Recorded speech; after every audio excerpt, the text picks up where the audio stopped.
They say the morning sets the tone for the whole day, and I've come to believe that more than ever. Imagine this with me. You wake up, the house is still quiet, the sunlight is just peeking through the curtains, and the kettle begins to whistle.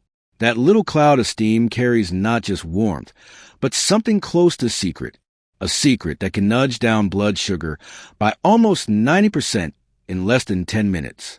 Now, that might sound like one of those tall tales you'd hear on the radio, but the truth is, nature has been offering us gentle helpers all along. I've seen friends go from feeling sluggish and heavy in the mornings to feeling lighter and more awake after nothing more complicated than a simple cup of tea. It ain't no magic potion, but sometimes God hides the best gifts in the plainest things. A root, a leaf, a peel from a lemon. And let me tell you, when you sip it slowly with the sun warming your hands, it feels like your body is quietly thanking you with each swallow.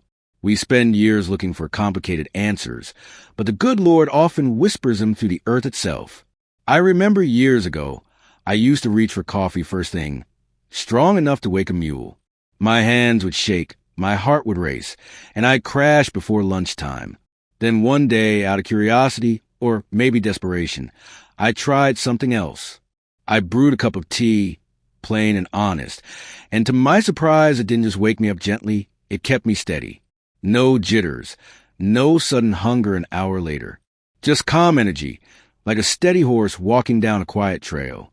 Since then, I've come to discover different teas that don't just warm the soul, they fight those hidden battles inside the body, like stubborn sugar levels creeping too high. Have you ever felt like your body is working against you, no matter how little you eat? Well, I'm here to tell you there are small, everyday choices that can turn that fight around. And this morning tea trick in particular has given hope to more folks over 60 than you might imagine. If you find this helpful, go ahead and share this video with a friend who could use a little morning encouragement. Number 5, cinnamon tea. The smell of cinnamon takes me straight back to my mother's kitchen, where pies cooled on the windowsill and the whole house felt wrapped in comfort. Little did I know back then that the same spice she sprinkled over apples and oatmeal had the power to keep blood sugar steady. When I brew a cup of cinnamon tea today, the aroma feels like a hug from the past, but the effect of my body is very much here and now. Within minutes, there's this calmness in my stomach, no sudden hunger pangs clawing at me, no dizzy spells. It's almost like the cinnamon is whispering to the bloodstream, slow down, take it easy, and thank the Lord. That whisper is just what many of us over 60 have been praying for. A neighbor of mine, Bill, swears by it. He told me, I ain't missed a morning in 10 years without my cinnamon stick tea. And I can see why. His energy is steady, and his hands don't tremble the way they used to. I tried his method. Just dropping a cinnamon stick in hot water, letting it sit until the steam carried that sweet, woody scent across the room. No sugar, no honey, nothing else needed. The natural sweetness of cinnamon is enough to make you forget all about the refined stuff. And that's the beauty of it. It satisfies the taste buds while gently guiding the sugar in the blood where it ought to be. I sometimes wonder if the old folks who first traded cinnamon across the oceans already knew the secret. Funny thing is, in the old days, cinnamon was more precious than gold. Kings, merchants, even explorers would risk their lives sailing across dangerous seas just to get their hands on it. They probably wanted it for the flavor, for the perfumes, maybe even for medicine. But here we are, centuries later, still discovering new blessings hidden in that bark. Imagine the irony. Something folks once fought wars over is now sitting quietly on the shelf of your local grocery store, just a few dollars a jar. That right there feels like a gift we shouldn't take for granted. Now, if you want to give it a try, here's the way I like to do it. I boil a cup of water, drop in 1 cinnamon stick, and let it steep for at least 10 minutes. Sometimes I add a slice of apple or orange peel just for the fragrance, but often I keep it plain. Drink it warm in the morning, before breakfast, and pay attention to how your body feels afterward. For me, the difference shows up quick. No mid-morning crash, no craving for sweets, just a steady kind of peace in the belly. It feels less like drinking tea and more like starting the day with a bit of wisdom from the earth. Sometimes I think of all the years I leaned on coffee and sugar, only to end up feeling worse. If I had known about cinnamon tea earlier, Maybe my afternoons would have been easier. Maybe my knees wouldn't have ached so much from carrying extra pounds. But no sense in regret. The blessing is that it's never too late to change a small habit. And every time I stir that stick in hot water, watching the color deepen, I smile and thank God for showing me something so simple yet so powerful. Number 4, ginger tea. If cinnamon is a gentle hand on your shoulder, then ginger is a lively friend who nudges you forward when you feel sluggish. I still remember the first time I sliced a piece of fresh ginger and dropped into boiling water. The steam rising carried a sharp, almost peppery smell that cleared my head right away. Some folks say ginger wakes up the stomach, but I say it wakes up the spirit. 2. Within a few sips, my belly felt lighter, less bloated, like it had been unclogged. And for someone like me, who used to wrestle with sugar spikes after breakfast, that little root became a trusted ally. God surely knew what he was doing when he tucked medicine into something so knobby and plain-looking. My granddaughter once laughed at me when she saw me grating ginger into my tea. "Grandpa," she said, "that looks like with chips." But the truth is, those with chips turned into one of the best tricks I've ever learned. She tasted it reluctantly, then asked for a second sip. Kids usually crave sodas and sweet juices, but even she admitted the ginger tea gave her a warm feeling that was hard to explain. That's when I realized ginger isn't just for old-timers. It's a bridge across generations, a little cup that brings comfort to young and old alike, while helping us elders keep our sugar steady without the roller coaster highs and lows.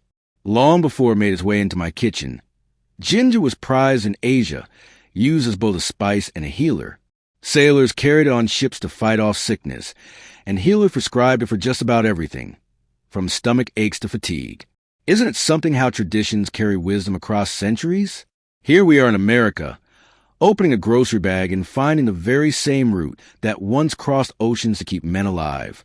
Every time I hold a piece of ginger, rough and twisted in my palm, I think about how it connects us to people long gone, who probably thank God for its strength the same way I do today. Now, let me tell you how I prepare mine. I slice a few thin pieces of fresh ginger, drop them into hot water, and let it simmer for about 10 minutes. Sometimes I'll squeeze in a little lemon juice or add a cinnamon stick if I'm feeling fancy. The result is a cup that's both fiery and soothing, the kind of drink that makes your throat tingle as it goes down. And here's the thing, it doesn't just taste good. For me, it helps flatten those sugar swings that used to leave me tired by mid-morning. Instead, I feel steady, alert, and ready to enjoy breakfast without worry. I often smile thinking about how a small habit like this can make such a difference. Years ago, I would have laughed if someone told me tea could help my sugar levels. But experience has a way of humbling us.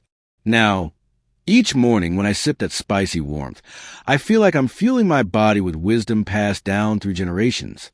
It's more than tea. It's a reminder that God placed answers in simple roots, and it's up to us to notice them. And I'll tell you this. Since ginger tea became my morning companion, I've been walking steadier, thinking clearer, and thanking the Lord a whole lot more. Number 3, green tea. Back when I first heard about green tea, I thought it was just one of those trendy health fads that would fade away. But one morning, a buddy of mine brought me a cup, light in color, almost golden, with a grassy aroma that was nothing like the dark brews I was used to. I took a sip, and to my surprise, it wasn't bitter.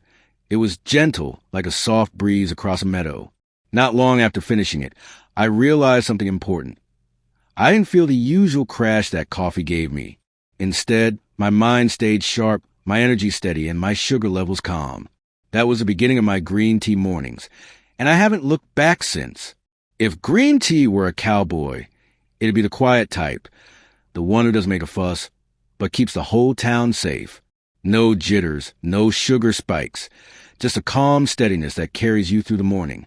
My wife once teased me, saying I was too fancy with my little green tea bag, but after she tried it herself, she became a believer. Now she drinks hers on the porch while watching the birds gather at the feeder. It's become part of our morning ritual, one of those small things that ties us together and keeps us feeling younger than our years. Long before we discovered it at the corner store, green tea was treasured in Japan and China, where it was more than just a drink. It was a ceremony, a way of slowing down and being present. Monks would sip it before meditation to stay alert but peaceful, and warriors drank it before battle to sharpen their minds. Isn't that something? A single leaf, picked and dried, carrying both calm and strength. When I read about that history, I couldn't help but feel connected to something bigger, like God had planted those leaves with a purpose beyond their taste. Here's how I like to make mine. I take 1 bag or a spoonful of loose leaves, pour hot water over it, not boiling, just steaming, and let it sit for 2 or 3 minutes. If I steep it too long, it gets bitter, so I keep it light. Some mornings I add a slice of lemon, which makes it even fresher. I drink it slowly, sometimes while reading my Bible or just listening to the quiet. It's not just about the tea. It's about creating a moment of peace before the day gets loud. And as for the sugar levels, they stay right where they should be. Without the roller coaster ride I used to dread.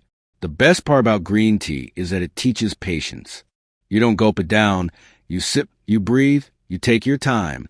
I find that slowing down helps my whole body, not just my sugar. Life after 60 is about enjoying those simple moments, the warmth of the cup in your hands, the taste on your tongue, the blessing of another sunrise. So every morning, when I set down that empty cup, I whisper a thank you to God for this quiet helper. It may look like just a pale green drink, but to me, it's become a steady friend on the path to better days. Number 2, chamomile tea. The first time I smelled chamomile tea steeping, it reminded me of walking through a meadow in springtime, soft, floral, almost like fresh hay warmed by the sun. My grandmother used to keep a jar of dried chamomile flowers in her pantry, and she swore it could calm anything from a restless stomach to a restless mind. Back then, I thought it was just an old folk tale, but now that I've reached my golden years, I can tell you she was right. A warm cup of chamomile at night doesn't just soothe the nerves. It helps balance those stubborn sugar levels that like to creep up while we sleep. That's a blessing I never expected. Funny enough, my son used to laugh at me, calling it sleepy time tea. But when his own stress got the better of him, I brewed him a cup. He drank it reluctantly, and the next morning he admitted he'd slept like a rock. Now, he keeps a box in his own kitchen, though he'll never admit I was right. I notice the same thing myself. On nights when I sip chamomile, I wake up steadier, without the sudden cravings that used to greet me at dawn. Maybe it's the way chamomile relaxes the body so the sugar doesn't run wild, or maybe it's just God's gentle way of giving us rest in a cup. Either way, I'll take it gladly. Chamomile has been cherished for centuries, not only in Europe but also in the Middle East, where healers use it as a cure-all for sleeplessness and stomach troubles. The Egyptians even dedicated it to their sun god, believing it held divine healing power. When I read about that, I couldn't help but chuckle. Here I am, a simple man in America, drinking the same golden tea that pharaohs once prized. Isn't that something? It's like the world shrinks when you realize we're all connected by simple plants, carrying wisdom from age to age. When I brew mine, I usually use 2 bags or a spoonful of dried flowers. I pour boiling water over them, cover the cup, and let it steep for about 10 minutes. Sometimes I add a drop of honey, but most nights I drink it plain just to savor that mild, soothing taste. I've learned not to rush the process. It's best when you sit in a quiet room, maybe with a book or a prayer, letting the warmth sink into your bones. It's more than just a bedtime drink. It's a ritual that resets the body and brings peace to the mind, something many of us forget to prioritize. I never thought a flower could carry so much strength, but now, as I look back, I see how small things make the biggest difference. Chamomile may not be as fiery as ginger or as bold as cinnamon, but its gentle hand is sometimes exactly what the body needs. I thank the Lord each time I wake up refreshed after a chamomile night, knowing that peace came not from a pill or a bottle, but from a simple blossom God put on this earth. And to me, that makes it more precious than gold. Number 1, lemon peel tea. The bright smell of lemon peel always takes me back to Sunday mornings when my mother used to bake lemon pies, zesting the skin until the whole kitchen smelled alive. Who would have thought that the very peel we used to throw away could carry such powerful benefits? These days, I save every bit of lemon rind I can, drying it or using it fresh, and turning it into tea. The taste is light, tangy, almost sparkling on the tongue, but the effect goes much deeper. It helps the liver, supports digestion, and yes, even calms those sugar levels that seem harder to manage after 60. Sometimes the simplest scraps hold the biggest treasures. My neighbor Mary once told me, "Honey, don't you dare toss those peels. That's the gold right there." At first I thought she was joking, but she showed me how she boiled lemon peels every morning, letting the citrusy steam fill her kitchen. I gave it a try, and to my surprise, I felt lighter, almost refreshed from the inside out. No heavy sluggishness, no afternoon crash, just steady energy that carried me through chores and even an afternoon walk. Ever since then, I've thought of lemon peel tea as a secret only the wise seem to know. Now I laugh at myself for all the years I wasted tossing that gift straight into the trash. Back in the old Mediterranean villages, lemon peel wasn't wasted either. People use it not only in cooking, but also as a home remedy for fevers, stomach troubles, and even mood. Sailors carried dried citrus peels to keep strong during long journeys, knowing they'd help keep sickness away. Imagine that. Simple peels fighting off illness when medicine was scarce. That history makes me appreciate even more the little cup I hold in my hand today. I like to think those sailors, farmers, and mothers all whispered a thank you to God for this bright fruit, the same way I do now. Preparing it couldn't be simpler. I slice the peel into thin strips, sometimes fresh, sometimes dried, then simmer them in hot water for about 10 minutes. If I'm in the mood, I add a piece of cinnamon or ginger, and together they make the whole house smell like hope itself. The tea comes out golden, fragrant, and soothing, with just enough tang to wake me up. I usually drink it on an empty stomach in the morning, and I can feel the difference. It's not dramatic like flipping a switch. It's gentle, steady, like a sunrise unfolding slowly. Sometimes, while sipping my lemon peel tea, I marvel at how much we overlook in our busy lives. We buy pills, powders, and all sorts of complicated things, when so often the answer is right under our nose, or in this case, in our fruit bowl. I can honestly say, since I started drinking lemon peel tea, my mornings feel brighter, my sugar steadier, and my gratitude deeper. Each cup reminds me that God hides blessings in places we least expect, like the peel of a lemon, waiting patiently to be noticed. When I look back at the years I spent searching for answers in bottles and prescriptions, I can't help but smile at how the Lord often places the simplest solutions right in front of us. A cinnamon stick, a slice of ginger, a few green leaves, a gentle flower, and the peel of a lemon. None of these cost much. None of them require complicated instructions. Yet together, they form a kind of morning blessing, a daily ritual that calms the body and steadies the sugar. Sometimes I think life after 60 is less about chasing new things and more about rediscovering the old treasures we once overlooked. And tea, in its humble way, has brought that lesson home to me. It's not just about blood sugar, though that's a big part of it. These cups of tea have become companions in my mornings, reminders to slow down, to breathe, and to give thanks. I find joy in the steam curling upward, in the warmth against my hands, in the quiet moment before the day begins. For years I rushed through breakfast, gulped coffee, and ran into the day with nerves on edge. Now, my mornings start with calm, with steadiness, and that makes all the difference. It's like choosing peace over chaos, one sip at a time. And honestly, that's a choice I wish I'd made earlier. Have you ever noticed how small changes bring big blessings?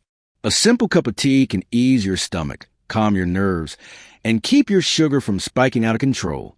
But beyond the health benefits, there's also the emotional comfort, knowing that you're doing something gentle and good for your body. I sometimes ask myself, why did it take me so long to notice? Maybe that's just how life is.